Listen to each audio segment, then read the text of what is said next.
नमस्कार, one India Hindi में आपका स्वागत है और मैं हूं दिनेश शर्मा। देश में संचालित 8 नए आईआईटीज को लेकर महालेखा परीक्षक यानी कि कैग ने एक रिपोर्ट में कई खामियों को लेकर खुलासा किया है।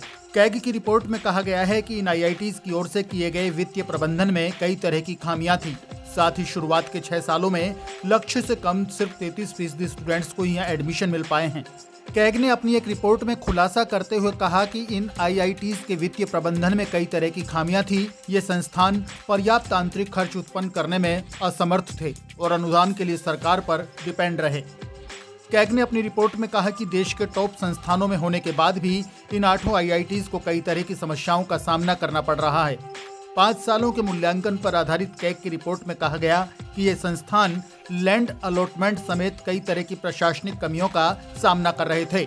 महालेखा परीक्षक की ओर से अपनी रिपोर्ट में ये भी कहा गया कि IIT Bhubaneswar, IIT Gandhinagar, IIT Hyderabad, IIT Indore, Jodhpur, IIT Mandi, Patna और आईआईटी रोपड़ में पीजी कार्यक्रमों में दाखिले में भी कमी सामने आई।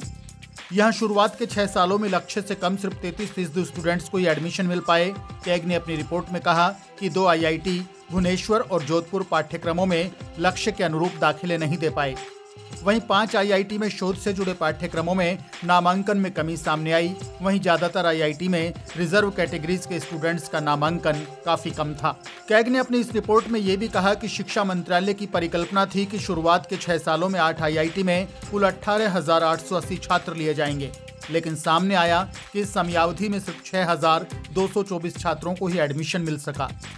रिपोर्ट में आगे कहा गया कि सभी 8 आईआईटीज में पीजी और पीएचडी कार्यक्रमों में रिक्तियां एक संकेत था कि स्टूडेंट्स की संख्या और इन कार्यक्रमों का मूल्यांकन करने की जरूरत है ताकि जरूरी संख्या में उपयुक्त स्टूडेंट्स को आकर्षित किया जा सके।